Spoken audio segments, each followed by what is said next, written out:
in this chapter, number 2, understanding time, we're going to focus on how time can be utilized to our benefits if we fully understand how time works. So once we can understand a new perspective of time, we can operate different within time frames.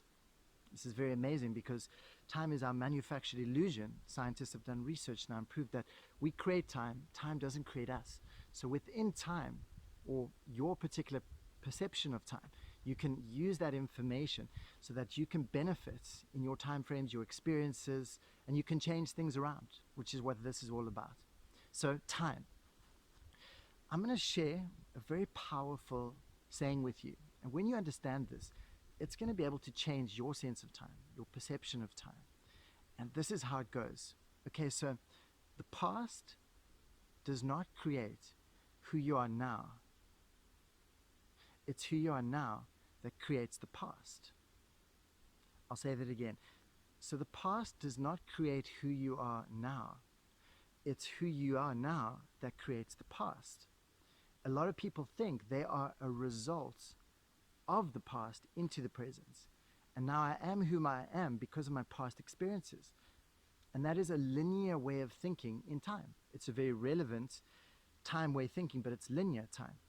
And if we're going to think, let's think in linear as well as systemic time. Systemic time is when we can see things from a non-linear fashion.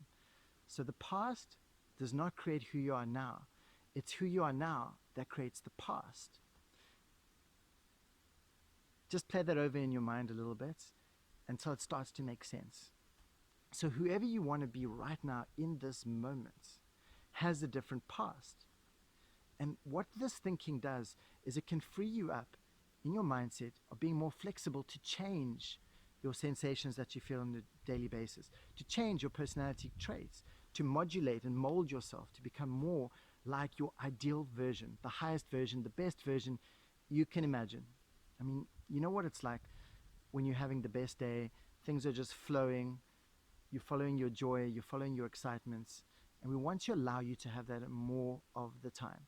So once we understand this time factor, past does not create who you are now. It's who you are now that creates the past. And whoever you choose to be now has a different past. So knowing this concept allows us to be able to reinvent ourselves, recreate yourself, allow you to be anything you choose in this moment. It frees you up in space and time to be fluid, flexible, to know you have the choice to modulate, shift, and change yourself in this moment to whatever it is you choose, to whatever you prefer to become in your experience. Because everything is choice. Everything you experience is what you chose. So everything you're getting is a result of your choices. So if we want to actually change things up and have a better life, we must start to make different choices. Choices that are in alignment with the goodness, with the happiness, with the world the way you'd want it to be. And this is all about directed thoughts. We want to direct thoughts in a direction that represents the understanding of you as a being doing what you love, feeling good all the time, knowing your worth, feeling your power, feeling supported by the universe. When you feel your own personal power and you see your own value and you recognize your greatness as a unique aspect, as a unique person, able to create anything you desire. See, I'm busy talking in words right now with you that are very empowering. And if we can begin to think in these kinds of thought patterns on a regular basis, more frequently, you'll begin to feel all the sensations connected to them more frequently, more of the time, more automatically. And this is the basis of reprogramming our mindsets, is being able to do that. So time is a big factor in all of this. Another interesting thing about time is that the only thing that makes the past and the future exist are the verb tenses that we use within our language. So we can put things in the past in our language, we can put things in the future in our language, we can put things in the present in our language. And how we define ourself as having the life and the things we choose, the attributes we choose, positioned within the past, the present, and the future, is how we define it. So it's how we language our reality. It's how you language your belief system that determines the experience in the world. Because you get as you believe, as you see, as you know, as you transcend belief into knowingness. It's a sort of certainty that allows you to get the reality you prefer. So time is based on all these things. If there's something I don't prefer, such as anxiety, fear, pain, whatever uncomfortable sensation you've been feeling, get a hold of that sensation and put it in the past in your verb tenses. Say, I used to feel anxious. I used to feel sad. I used to feel pain. But I feel excited now. I feel joyous now. And I know good things are happening to me now.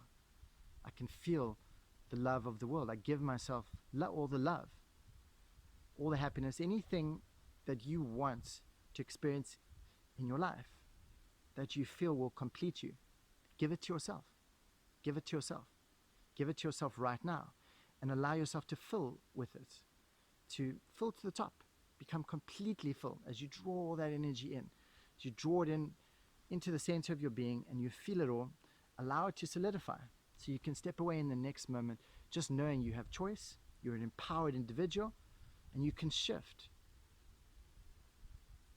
from anything to anything at choice, by will, because you know it to be true.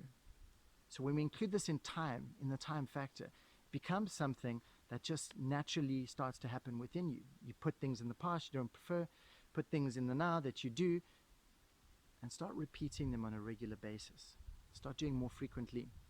And we can start to train it into the unconscious mind. We only get what we rehearse. So whatever you're thinking about, speaking about, moving about, doing about more frequently is what your current automatic belief system will be linked to. And for us to shift and change that, we must just change the behavioral patterns we do most frequently. So we take out the things we don't prefer, we fill in all the goodness, or everything that you want to feel majority of the time, you put that in, you feel that, you repeat it, you start acting as such in your behavior, you start rehearsing it, you proclaim it to the universe, you speak it out, you walk it out, you act as such, and you will get as such. So whatever you're getting is what you've been acting as such, and whatever you're not is what you're not. And this concludes this chapter.